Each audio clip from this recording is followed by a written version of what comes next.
you, it feels like music.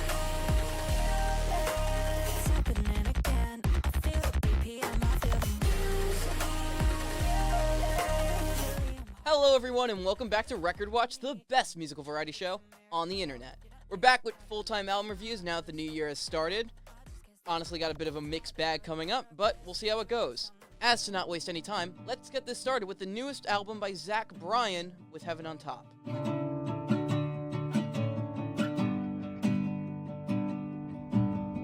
She's got a plan to get 'em both out of here. In many respects, Zach Bryan albums should be easy to review. Bare bones, painfully honest country folk, where the songs live and die on Bryan's quaking delivery, detail-oriented songwriting, and some genuinely outstanding instrumental accompaniment when the mood is right. And as of late, those songs have been constant home runs. Think 28, Oak Island, Pink Skies, I Remember Everything, Oklahoma Smoke Show, among many others. However, when it comes to structured, full-length albums, Zach Bryan's body of work gets messier. Whether it be through some production inconsistencies, some middling collaborations, or his absolute refusal to trim his projects down into a more streamlined package. An issue that's plagued him for the last 3 albums straight, even if I argue 2024's The Great American Bar Scene has such tremendous highs that still ends up being his best album to date. As such, when I tell you that his newest 25-track, 78-minute project is often great with some truly outstanding individual songs, but could have used a tighter edit and suffers from some pacing issues, are you even surprised? Yeah, Bryan has an absolutely exceptional voice in certain circumstances. He's got a really solid production instincts that keeps his material warm and inviting, and there are some utterly gorgeous moments. So let's just focus on them for a moment, shall we? Deanne's Diner was an early album highlight for me, a titular reference to his late mother that uses blue jeans to describe generational alcohol abuse. Definitely better reference than Sydney Sweeney, am I right? At the midpoint, this album bangs off an impeccable 6-track run, kicked off by Bad News, a song with a direct reference to paranoia about ICE raids that captures the intensity perfectly. Cannonball, though, is my personal biggest standout lyrically, with elements of the survivor's guilt and substance abuse found across the rest of the album, but heightened to perfect melodrama, reminding me a lot of When We Were Close by Jason Isbell. So of course this is followed by an earnestly head-over-heels sex song called Slick Back that genuinely might be the catchiest thing Bryan has ever written. Then you have the horn accents on Anyways, the lyrical callbacks to his best song Oak Island on If They Come Lookin', and the quiet brilliance of You Can Still Come Home in the title track. But again, this project runs way long, and the fix is so obvious. Legit, just cut the final 5 tracks before the final track, which is the title track, and you'd have a legit Album of the Year contender. I mean, it's still great, but again, money left on the table. More for my own gain than his, I'm sure he's doing pretty much fine. Up next, 656 by Roc Marciano. J'avais l'impression de toucher du doigt mon destin. Je le sentais. Ushering in 2026 with a bang, Long Island-born rapper Roc Marciano's latest album, 656, is an exciting and refreshing project from the coke rap genre. The project is a personal and intimate affair through neo-boom-bop textures that symbolize a reset for his career. 656 is a tribute to his upbringing, with an album title referencing the apartment number he grew up in Hempstead, Long Island. This album also reflects a return to Marciano's roots as a producer, 656 being his first fully self-produced project in over a decade. From a production standpoint, this album rocks. Marciano utilizes classic soul samples to create atmospheric beats without the need for heavy percussion, a sound he's trademarked over the decades. The sound will be very familiar to fans of the Griselda label, especially rappers like Westside Gunn or Makami. While this album is self-produced and doesn't contain a loaded feature list, Marciano enlists help from Harlem rapper E-Roll Holden, appearing on standout tracks Rain Dance and Trapeze. Holden has worked closely with Marciano as of late, with their last album being a collab project between the two titled Marbury Silk Road. And on this latest release, the duo continues to display their undeniable chemistry. Standout tracks from this album for me are Trick Bag, Vanity, Rain Dance, and Mellow. I would highly recommend checking out this album if you're a fan of Griselda or if you appreciate good soul-infused, sample-rich production in your rap music. Coming up next, A$AP Rocky with Don't Be Dumb. So, new A$AP Rocky. Hopefully you recognize that name, or else all the promotion he tried doing for this big, extravagant comeback was all for nothing. People had expectations for a new Rocky record, and as such, let's break down the stakes of this album. A$AP Rocky released his debut studio album Live, Love, A$AP on Halloween of 2011. 2 years later came Long Live A$AP, and after another 2 years came at long last ASAP. A trilogy of consistently solid albums, each with slight improvements over its predecessor. Following this streak, he would release Testing in 2018, a massively ambitious album that is perceived as Rocky's most experimental, even if it would snag him biggest mainstream crossover hit with Praise the Lord. But immediately following this high, he would go on an 8-year hiatus. Yeah, you heard me right. A 29-year-old rapper in his prime, coming off both critical and commercial success, chose not to follow up on any of that momentum in any way, apart from the very rare single or guest appearance. Now the rollout for Don't Be Dumb is what really sets the stage. 4 years ago, he officially stated on live television that the album was completed, so I guess it took 4 years to polish the rough edges. Of the many singles released prior, the official one would be Punk Rocky, dropped in late December 2025. This successfully set the tone of the album by providing ASAP's take on the rock genre, promising a once more experimental project. Its accompanying music video went live on January 5th, prominently featuring Winona Ryder, off the popularity of her now former show Stranger Things, which was in the midst of its grand finale. It was clear that Rocky set out to raise the bar, especially as this music video would be followed by multiple Times Square billboards and a Saturday Night Live performance, all in an attempt to build maximum excitement. However, the critical reception was very mixed upon release, and while I think it's a solid album with very good highlights, the sheer magnitude of hype essentially made it destined to overwhelm. For an average album to just enjoy, it has so much substance, but to be held to the standards of an instant classic lead to a lot of disappointment. Now, it is important to cut people slack, and Rocky is far from an exception. Within the 8-year gap, 4 different ASAP Mob members passed away. He was wrongfully held and imprisoned in Sweden, requiring presidential action, had massive fashion campaigns, achieved success with his modeling and acting career, and perhaps most notably, officially entered a relationship with Rihanna, one of the biggest current celebrity superstars, starting a family with 3 kids. That's a lot. Not to mention he was still, in fact, trying to release singles in the meantime. Now, as far as songs go, when Punk Rocky initially dropped, a lot of people weren't necessarily moved by it, with many saying it seemed like an attempt to recreate an older single of Rocky's called Sundress. Good! Not only is that one of my personal favorite all-time songs, beautifully sampling a Tame Impala beat, but I think I share this quite popular take as Sundress recently surpassed 1 billion streams, making it Rocky's second biggest song, an achievement that happened rather gradually through actual fan support rather than constant promo. Thankfully, Punk Rocky isn't even the biggest highlight on the album. There is definitely real sonic range across this album, whether it be the typical Rocky formula of Playa, more aggressive songs in Helicopter and Air Force, or fan favorite Stay Here for Life. A playful and chill song thanks to a collaboration from Brent Freyars. The most ambitious track is Whiskey. For this track, he brings in both a unique combination of Gorillaz and West Side Gun, however in a very minimalistic approach. Gorillaz only has supporting vocals, dominantly prior to the beat drop, that makes this song what it is, and a bit at the end of the song, which isn't as odd considering Gorillaz are not as one lane-defined artist. West Side Gun, however, the rapper, isn't even given a verse.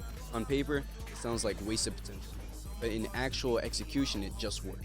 It really does serve as a way in which Rocky is able to display his ear for music for using artists like this just right. As far as lyricism goes, Rocky has always had a good track record. Now, it should be mentioned he didn't attend university classes just to expand his intellect like Kendrick. All to say Rocky didn't push the envelope by any means, and no real next level evolution has yet to be seen as far as what he cares to say. His flows are definitely crisp, and he tackles different beats differently, no doubt, but his topic remains redundant. His later career seems to be better defined by his efforts to defend his partner as he preaches a lack of insecurity. To no real surprise, there was a good amount of ego in one of 2 ways. Indirect disses made towards the general and also select rappers, and the other form takes the path of discussing Rocky's take on him being a lover. However, there is a statement of growth made coming from the ending interlude of Stay Here for Life. It's in this song where he disconnects himself from any prior stereotypes placed upon him, tied with his depiction of being a playa, which ironically is a fallen track on this album. His point is that while he is naturally a player, not in the traditional sense that is often tied with toxic masculinity. In essence, this album objectively has substance. Is it a classic? No. Is it flawless? Definitely not. Is it worth the wait? Debatable. Was the wait entirely optional to begin with? No. The album is really good, but at most is worth a good amount of highlights and not much else. It has just enough depth to be worth a fun revisit, but not stand the true test of time. It doesn't have the relevancy to be more than a come-and-go album. But I am very happy with this release, as it makes for a great depiction of A$AP Rocky's discography. Truthfully, even I have found myself returning to tracks in the weeks that have passed, and so maybe it is really just a true test of time to judge this album in its entirety. Up next is Lock It by Madison Beer. Can't believe it ends this way. I am blown away by Madison Beer's new album, Lock It. It sounds like a mix of Sabrina Carpenter and Charlie XCX, blending dreamy pop melodies with a glossy, hyper-pop-inspired production. Lock It marks Beer's fourth studio album and was released on January 16, 2026. I wasn't familiar with her music aside from a handful of songs that got popular online, so I went into this album without many expectations. I'm glad I gave it a chance because I was genuinely surprised at how much I liked it. The album was a little shorter, standing at 34 minutes with 11 tracks, but it doesn't feel rushed. The music feels cohesive with a consistent, dreamy, and slightly nostalgic atmosphere that ties everything together.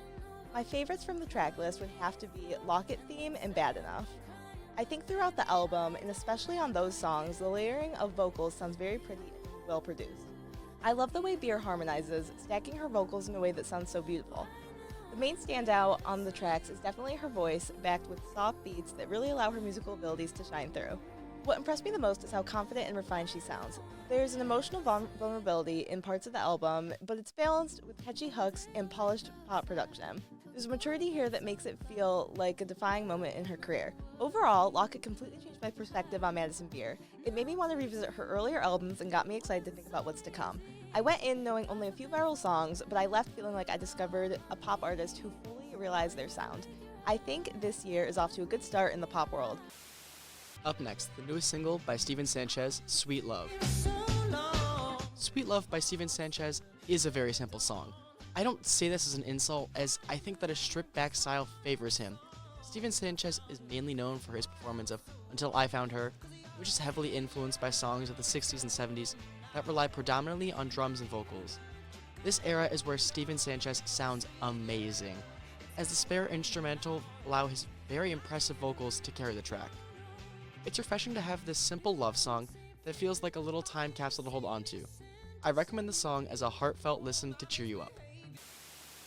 Up next, the new single from Bruno Mars, I Just Might. On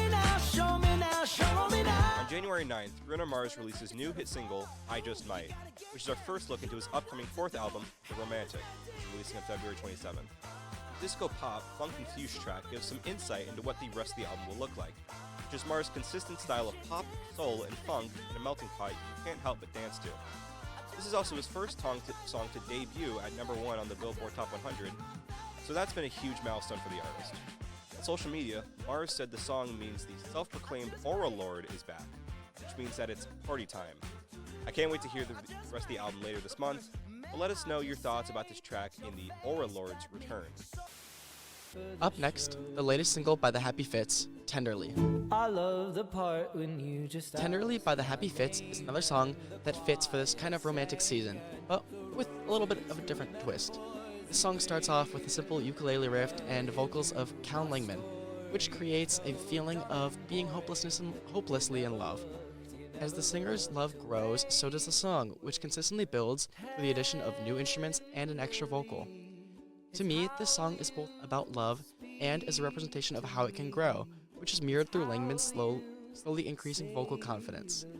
The different instrumentation truly adds to the song and expands it to great heights. This song is just a fun time, as it builds this feeling of love in the listener.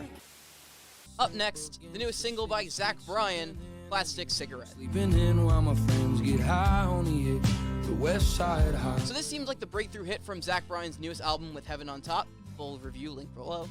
And while I can argue that there are some songs on it that I prefer to get traction, DN's Denim, Anyways, Bad News, If They Come Looking, and especially Slick Back or Cannonball, I get why this one's popular. The guitar and bass interplay is incredibly warm, if a little muddy in the mix, with Zach Bryan playing to his strengths in his calm yet still infectiously emotional delivery. It's easy to hear certain textures and acknowledge the parallels to his big hit, I Remember Everything, likely the reason people gravitated toward it. And while it's by no means my favorite from the album, it's still pretty good. Check it out if you haven't. Up next, the newest Mitski singles, Where's My Phone and I'll Change For You. Mitski's new songs for her upcoming album, Nothing's About to Happen, really captivated me and grew my excitement for the upcoming album release. Where's My Phone and I'll Change For You both have a strong connection sonically to Mitski's past work and stay true to showcasing Mitski's musical abilities. I'll Change For You sounds very delicate and pretty, and I really enjoy the use of strings and soft tones they add. The standout for me is Where's My Phone. Another side note, I also love the cover for this album. I can't wait to hear it later this month. Up next, Harry Styles' newest single, Aperture. Aperture is a very interesting song for Harry Styles to come back with. As a film student, I understand the aperture metaphor, which actually extends to the song's structure. The beginning of the song is very detailed, and it's about the story, but also kind of darker in the tone, in the way he sings, and also the instruments. Just like footage at a low aperture setting. As he opens up, he loses focus of the main story details, but the song becomes brighter, which is what happens to camera images when you expose them to more light. This is a very cool idea for a song, but I think it falls apart because the beginning of the song moves so slowly. The intro is very plain and easily the worst part of the track, with the ending being so much better than the intro. Sitting through the entire track is just somewhat of a bore. Up next, the newest single by Noah Kahan, The Great Divide. The Great Divide by Noah Kahan was an excellent introduction to Noah's new album, getting tons of fans excited if you didn't hear about the ticket sale rush. This song does what Aperture fails to do for me, which is give a meaningful build to something else. I love the lyrics from Noah Kahan and about wanting to wish the best for someone through pain. The vocals are truly unmatched, and the limited instrumentation at the beginning of the track helps create a fun build. Noah makes songs that always have a personal feeling to them, and I will admit, on a true listen through, this song did make me emotional. My one problem is that the song kind of gives me a vibe of another song. I'm sorry to do that, but please give this awesome track a listen. Up next, from Cat's Eye, Internet Girl. I mean, what the f*** do you expect me to say? Well, you might be shocked to hear this, that while I don't think this is good at all, the song had potential? Yeah, the bass groove is well balanced, and I think there's a blast of compressed synth energy at the end of every 4 or so measures. It's actually got some decent dynamic punch, which can only go so far when it's surrounded by a song that drops into a chorus via baby voice and then repeats the phrase "eat zucchini" ad nauseum. I mean, between this and Gnarly, I hope that one of the Cat's Eye girls tells their lyricist that this LOL random style of humor has a shelf life. I mean, I guess I like this more than Gnarly. Be happy for the small victories, yes. And that's all we have for our newest episode of Record Watch. I hope you enjoyed. Leave a comment if there's anything else you want us to review. And until next time, this has been Record Watch, and we're going off the air.